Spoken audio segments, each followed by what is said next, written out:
Nous vivons dans une société dans laquelle les médecins sont au chômage. Les enseignants sont au chômage. Les professionnels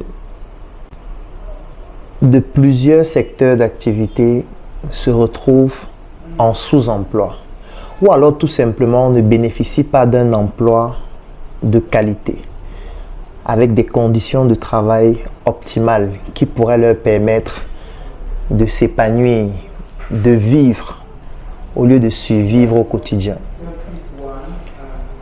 Et moi, je me suis toujours posé la question qui est celle de savoir, est-ce que nous allons toujours attendre que ce soit les autres qui viennent résoudre nos problèmes? Oui, vous allez me dire, dans une société comme la nôtre, c'est l'État qui doit fournir le travail aux médecins, aux enseignants, qui doit payer des salaires décents. Mais est-ce que nous ne sommes pas en train de remarquer qu'en réalité, nous sommes dans un État qui est en faillite totalement et qui ne peut plus résoudre un certain type de problème? On le voit au quotidien. On le voit avec la crise financière, la crise économique. On le voit avec l'inflation. C'est vrai qu'il y a des facteurs macroéconomiques et microéconomiques qui interviennent. Il y a même des contingences externes et internes qui interviennent. Mais la réalité, elle est foudroyante. Est-ce que nous allons continuer de confier notre avenir entre les mains de quelqu'un d'autre? Parce que lorsque vous confiez votre avenir entre les mains de quelqu'un d'autre, ça veut dire que vous donnez à cette personne le pouvoir sur votre vie. C'est un peu comme si vous vous dites, pour que je puisse être heureux ou heureuse, cela devrait venir de mon mari, ou alors de ma femme, ou alors de mes collaborateurs, ou alors de mes amis. Ça veut dire que vous confiez la responsabilité de votre statut de quelqu'un qui doit être heureux entre les mains de votre ami, de vos collaborateurs, de votre conjoint, de votre conjointe. Ça veut dire que vous transférez le pouvoir qui était le vôtre entre les mains de quelqu'un d'autre. Ça veut dire que votre bonheur va dépendre de l'humeur de quelqu'un d'autre, va dépendre du comportement de quelqu'un d'autre, va dépendre de ce que l'autre fait. Ça veut dire que vous perdez le pouvoir sur votre vie parce que vous avez confié le destin de votre vie à quelqu'un d'autre. Si vous confiez le destin de votre carrière professionnelle à l'État, ça veut dire que vos émotions vont fluctuer en fonction de comment l'État se comporte vis-à-vis de vous. Si ceux qui gèrent notre État sont contents, vous seriez content. S'ils sont fâchés, vous seriez fâché. S'ils organisent un concours, vous seriez content si vous réussissez à le passer. Si on décide d'augmenter votre salaire, vous seriez content. Si on le baisse, vous seriez fâché. Si on vous vire, vous seriez fâché. Si on vous recrute, vous seriez content. En fait, votre avenir est en train de dépendre de quelqu'un d'autre.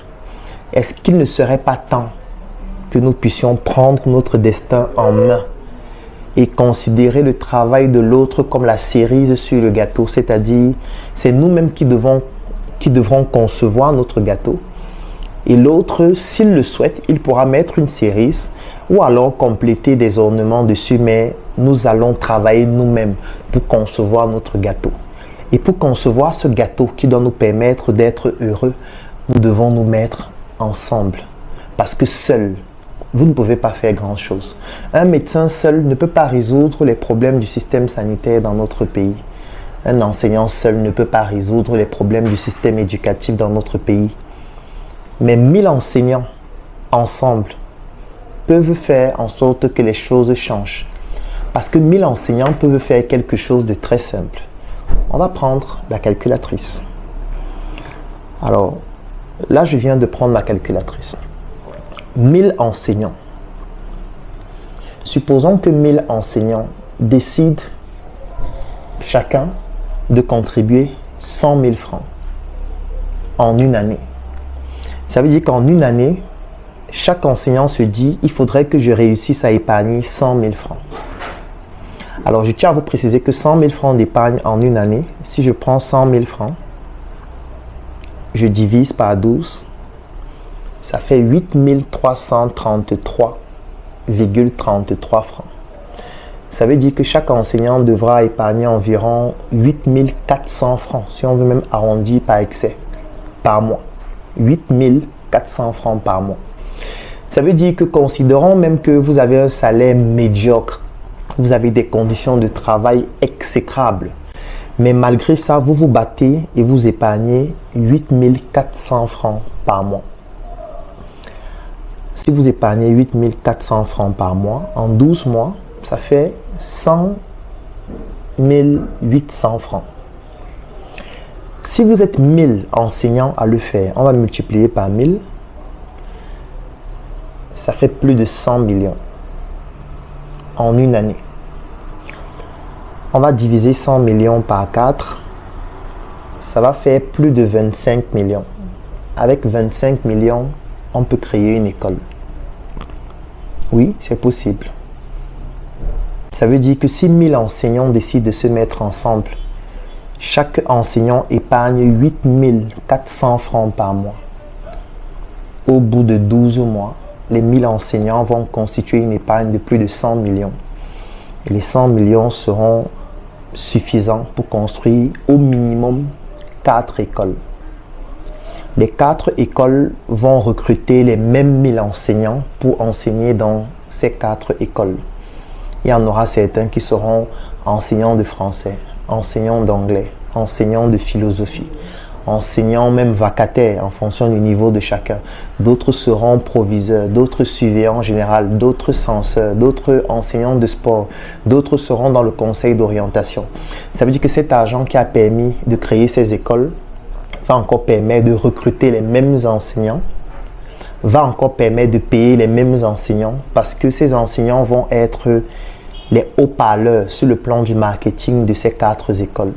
Parce que qui mieux qu'un enseignant pour orienter les parents à venir fréquenter dans une école parce que ces enseignants sont compétents et sont en contact avec les parents et les élèves au quotidien. Ces écoles vont générer un chiffre d'affaires chaque mois qui permet de payer les enseignants, qui permet d'épargner encore de l'argent chaque mois afin que l'année qui suit, au lieu de 4 écoles, nous puissions créer 4 autres écoles pour que ça donne 8 écoles. Pour que ça crée une chaîne d'écoles. Une chaîne d'écoles qui vont devenir un label parce que ce sont les enseignants qui portent cette école-là et qui vont donc inclure dans cette école les valeurs pédagogiques qui permettent d'enseigner de manière optimale. Ça va donc devenir un label qui pourra être étendu partout à travers l'Afrique. Il pourra avoir ce label au Congo, en Côte d'Ivoire, au Togo, au Mali, en France. Il y a donc beaucoup d'autres produits et services complémentaires qui pourront se développer, comme par exemple l'édition. Parce que ces enseignants pourront donc écrire des livres qu'on va donc mettre comme programme additionnel.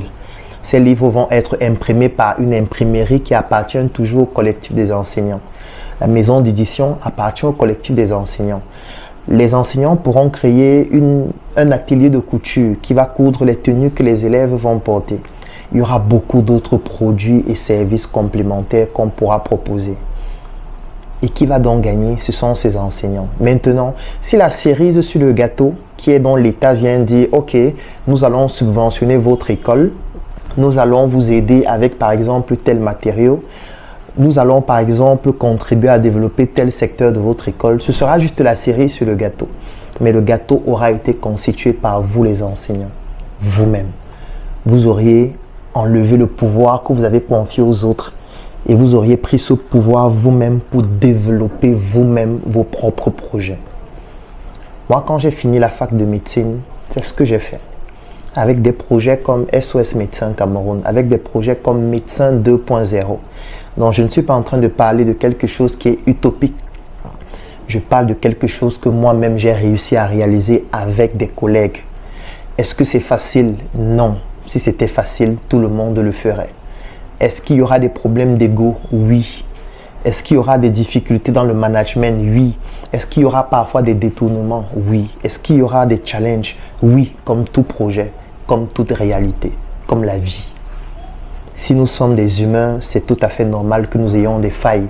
La faille montre que nous sommes humains, nous ne sommes pas divins, tant que nous ne passons pas de la vie à la mort. Donc, c'est tout à fait normal que dans un projet de ce type, il y ait des challenges. Mais est-ce que c'est parce qu'il y a un challenge qu'on arrête? Est-ce que c'est parce que l'enfant, en essayant de marcher, tombe qu'il arrête de continuer d'essayer jusqu'à réussir à marcher après quelques mois? Non. C'est donc un plaidoyer pour que vous, enseignants, vous, médecins, vous, ingénieurs, vous, professionnels qui êtes au chômage et qui ne comprenez pas pourquoi on ne vous recrute pas, arrêtez de confier votre pouvoir aux autres. Prenez votre pouvoir entre vos mains. Mettez-vous ensemble et réalisez quelque chose de grand. Et c'est parce qu'il faut se mettre ensemble pour réaliser quelque chose de grand et que tout le monde n'a pas forcément l'aptitude pour le faire, que nous avons décidé de créer un groupe qui s'appelle le CNBG, le Claudel Numbissier Business Group. C'est un groupe qui comporte près de 1000 Africains répandus partout à travers le monde aujourd'hui, dans lequel nous partageons notre savoir-faire. Nous faisons un retour d'expérience sur nos activités au quotidien. Nous permettons aux autres Africains de ne pas commettre les mêmes erreurs que nous.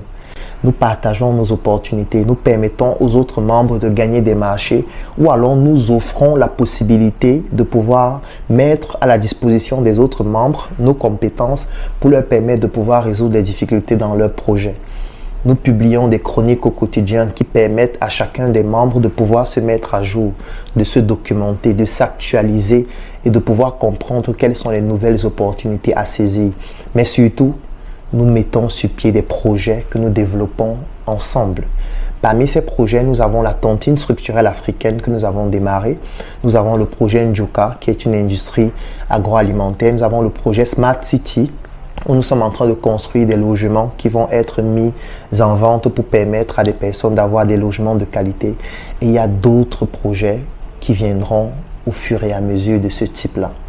Vous aussi, si vous ne savez pas comment faire, vous pouvez nous rejoindre pour vous inspirer de ce que nous faisons.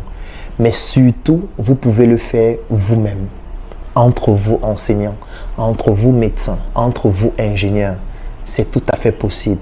Et si vous rencontrez des difficultés, si vous ne savez pas comment procéder, si vous ne savez pas par quoi commencer, écrivez en commentaire « Je souhaite rejoindre le CNBG » ou alors « Je souhaite rejoindre le Claudel Numbissier Business Group » et vous pourriez vous inspirer de ce que nous faisons afin de pouvoir vous aussi l'appliquer dans votre secteur d'activité. Et étant donné que nous sommes sérieux et nous avons besoin des personnes sérieuses pour réaliser des choses sérieuses, nous avons décidé de faire en sorte que ce ne soit pas un groupe qui soit ouvert à tout le monde. Parce que quand quelque chose est ouvert à tout le monde, ça devient quelque chose de quelconque et du coup, ce n'est plus intéressant. Donc l'accès à ce groupe coûte 120 000 francs pour 12 mois pour toutes les personnes qui résident au Cameroun. Et si vous êtes à l'extérieur du Cameroun, ça vous revient à 200 € tous les 12 mois. Si c'est une opportunité qui vous intéresse, si vous souhaitez enfin prendre le pouvoir sur votre propre vie, afin de ne plus laisser votre vie sombrer dans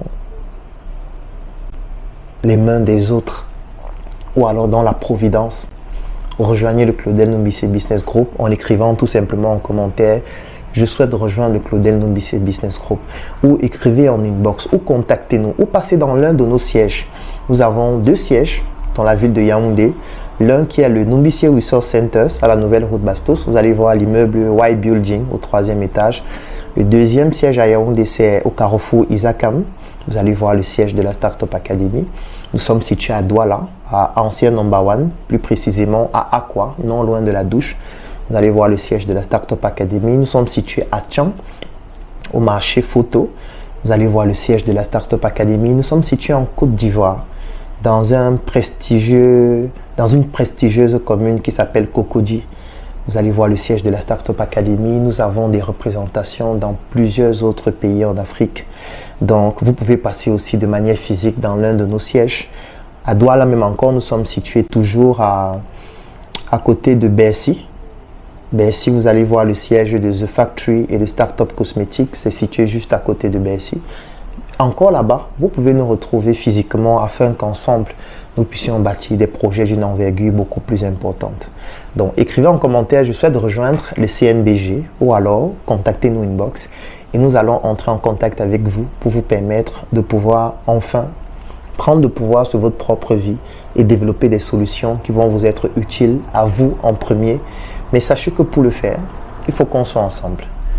Écrivez-nous en inbox, écrivez en commentaire pour nous rejoindre. Et surtout, portez-vous bien. Le Business Group, c'est un groupe que nous avons créé qui est sur Telegram. et qui bientôt sera disponible en application Android et iOS, dans lequel je produis des chroniques chaque matin sur des thématiques business. Chaque week-end, tous les membres font du networking en partageant leurs opportunités, leurs affaires et leurs business. Et nous avons une tontine que nous faisons ensemble qui s'appelle la tontine structurelle africaine, qui permet à ce qu'on cotise de l'argent et puis on implémente des projets de grande envergure. Des projets dans le domaine de l'immobilier, de l'industrie, ainsi de suite. Donc voilà globalement ce que c'est. Ça coûte 10 000 francs par mois pour ceux qui veulent y adhérer. Et lorsque vous payez 12 mois, c'est-à-dire 120 000 francs, vous avez la possibilité d'être éligible pour faire la tontine avec les autres membres du groupe. Aujourd'hui, nous sommes à 800, peut-être 850 membres, et je pense ce matin. Donc voilà, globalement, c'est ça. Okay. J'ai vendu mon lit, mon frère. J'ai arrêté de dormir, ma soeur. Et depuis ce jour, je me pose des questions. Je remets tout en question. Je suis né en Afrique de père et mère nucléaire. Eux aussi, ils sont nés de leur père et mère nucléaire. Dans mes veines coule le sang.